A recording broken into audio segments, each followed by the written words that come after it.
Okay, so you've threaded your Halo machine and you're about to switch the power on for the first time. There's a couple of things you may need to do, and it's really simple. But the first thing is you do need to select the language that you plan to use, and obviously in Australia that's most likely going to be English. The machine may come out of the box set up with Chinese. Don't panic when you see the Chinese characters there. No big deal, just hit the little plus tick button there. The machine will go through a couple of little processes. It will want to set its hoop position, but we're going to change the language right now. It's very simple.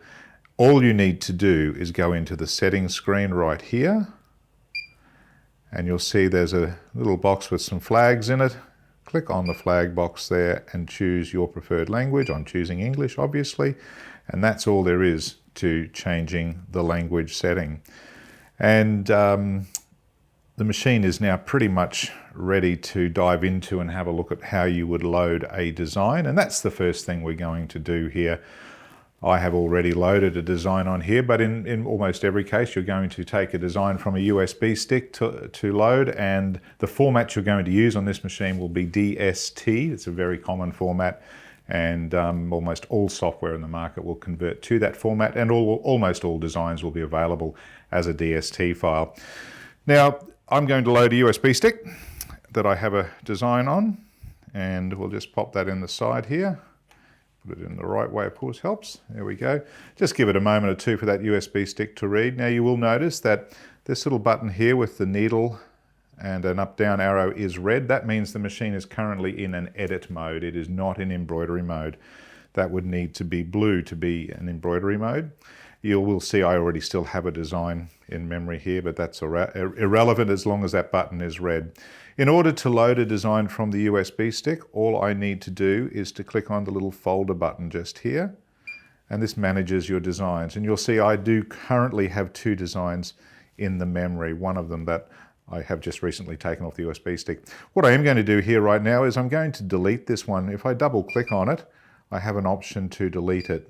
And I'm deleting that from the machine's memory, and I did that just so I can show you how we bring a design from a USB stick. You'll notice down across this menu here, there is a little USB symbol that looks like a USB. Just click on that button and it will now read the USB. It's showing me there are two designs on this USB stick and a folder with some other information. I want to pull in this design here, the Echidna sewing logo, so I'm just going to grab that. It has now got a little red arrow, a little red box around the design I just selected. And in order for me to take that from the USB stick and save it to the memory on the machine, I just need to hit the green button down the bottom here. So we hit that. It will now automatically choose the next available number in the machine's internal memory bank. And that is, in fact, right here. It's telling me number 2. And I'm happy with that, but I could select any number I wish, but usually just take the default that comes when you load the USB. And we just click the little green arrow there. So once you've done that, all I need to do now is exit my USB menu. So I hit the little exit button there, and it is now back looking at the screen, the machine's memory, and you can see I do have two designs there again. The design I deleted just a moment ago, I've actually put back in, and it is in position number 2.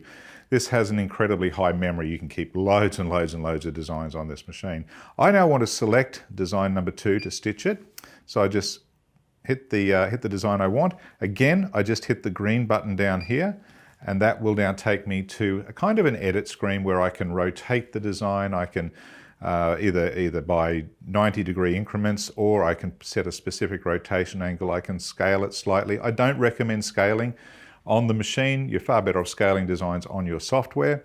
And of course there is some other key functions there. Rarely will you use these. They're really a bit of information and ability to set repeats up and so on, but that will be covered in another future video. Right now though, I'm happy with the orientation it's on. I don't need to rotate it. Hit the little green button, and we are now in a little bit more of an edit screen. The good thing about this particular option now is I can set my colors. Now I know this design I want to stitch with black and red. It is a DST file, and DST files don't carry a lot of color information, so you just disregard what colors show on the screen. It's kind of irrelevant, but in order to change or select the colors that I want to use, all I need to do is click on the color palette on the side here, and it will now give me an option to change my colors. There are 2 color stops in this design, 1 and 2. The first color I happen to know is going to be red, and I happen to also know that red is on needle 6 on my machine. It's irrelevant what the screen tells me at this stage, and I will cover setting your own color palettes in future videos, but right now I know that the first color I want to sew is on needle 6 and the second color is actually black, which is on needle 7. So the first color is selected, which is color stop 1, and I want to use needle 6. Now it's now showing green, but that's because I haven't set my palette on my machine. And this is something when you get into industrial machines that you rarely ever do. You just simply use your eyes and you look at what colors you want on what needle, and that's what you're going to select. I do know that I've chosen needle 6 for my first color and I want needle 7 for my second color. Again, it's irrelevant what colors show here. It's what's on the machine on those needles that is important. Once I've got the colors selected, we just click OK. And at this point, that design is now ready to sew. To take it to the next step, I would just simply hit the little red button there, and it will now say change to drive mode. In other words, it's ready to go. So to go to drive mode, just hit the green tick, and it will now save the pattern to the file. To do this, it's now going to show the design on screen in a kind of a ghosted look, and ready to stitch. So next up, we'll take a look at how we load the hoop and how we position the design. Okay, so we have loaded a design and we're wanting to stitch something out now. Of course, our machine is threaded, and we've covered this in a separate video, both the needle threading down through here and the bobbin threading. All that's left to do now is select the hoop and position the design and start stitching. Now I am going to be first of all adjusting the little laser pointer. This has an LED pointer that will point to exactly where the needle drop point is. Now it may not be set straight out of the box. You may need to adjust this. It is turned on by this little button just up here. Once we turn that on, and I'll just move this little laser pointer around, you'll see, hopefully camera guy will see, there's a little red dot just on the needle plate there. That dot needs to be positioned right on the needle hole, and you do that by just simply gently moving this little movable laser pointer here, and I can tell you now that is pointed directly to the needle hole. Now we will load the hoop. I'm using one of the standard hoops that comes with the machine. This is hoop number 4, and it is a 190 by 190 hoop. I think it gives you an embroidery area of 170 by 170 diameter. And we just simply push this into the arms like that. Just make sure that you hook up the little clamps there, slide it in and make sure that it is positively engaged. You will now be able to see the laser pointer is pointing to approximately where the needle drop point is. It's not millimeter perfect, but it's very close, and it will give you a really great indication as to where the design will be stitching. In order to position the design, if I just wanted it to stitch exactly in the middle of that piece of fabric, I wouldn't need to change anything. But if I did want to move the design around, I can go to the move function here, which is the center button along the bottom of the screen. And that will now show me whatever hoop I have selected, providing I have selected the correct one. To select the hoop you're about to use, you go to the bottom left icon. And as I mentioned, this was hoop number 4, and this is very handy. The hoops are actually numbered, so we just simply take number 4 and hit the green button. The machine will now ask you, do you want to set the frame origin now? Say yes.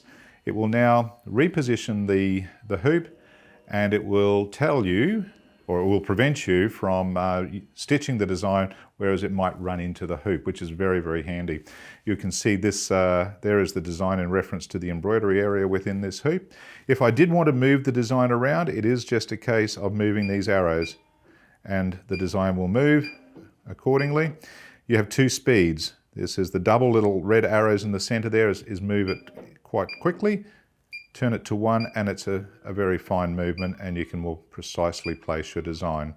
If I wanted the design to be back in the center of the hoop, I'm just going to hit that button there. I'm happy to stitch that where it is. Now that I've done that, all I've got to do is escape out of that screen there. This button is blue, so I'm ready to go. And there is one more important feature here if we're using the automation on it. In other words, whoops, cancel that, sorry. this little button here, 2 needles with an arrow pointing to them. There are 3 settings here. There is an automatic with a needle, an arrow between the 2 needles and an arrow going up and down. That is fully automatic. When you hit the go button, it will choose the needle that you have selected, or previously selected when setting up the design, and it will automatically move to that and automatically start sewing. If you change it to just the small red arrow between the 2 needles, it will automatically select the next color, but it will stop and wait for you to hit the go button.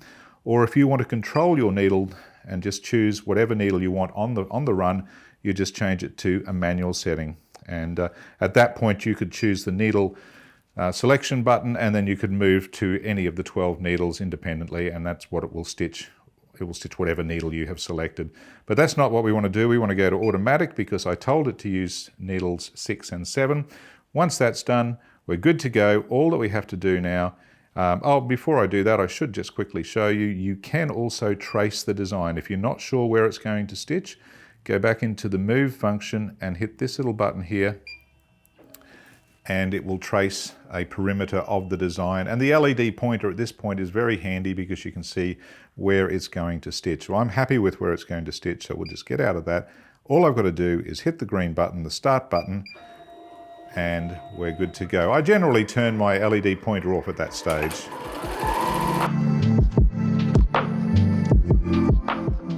I should point out, if ever you have an inadvertent thread that you don't particularly want, it's a good idea to stop and just get rid of that because we don't want that stitched in anywhere.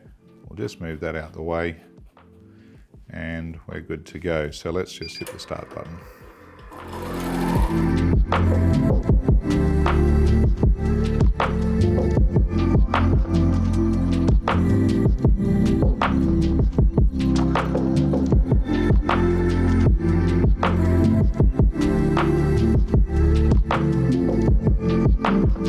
So that's now completed sewing. All that's left to do is to take the hoop out of the machine, which of course just simply slides out by pushing this up. That's all done. Don't need that bit of thread there. And in order to relieve or take the design out of the sew mode or the stitching mode, just hit that blue button and it will say change to edit mode. So if we hit the green tick, it is now back in edit mode, and if you can't run the machine now. If you hit the start button, it will say there's nothing there to run. So it's kind of a good idea to take the design out of drive mode, put it back into edit mode when you're completed, just so as you don't accidentally make any mistakes. And that's it. That's as simple as it is to loading a design from USB and stitching it very, very quickly.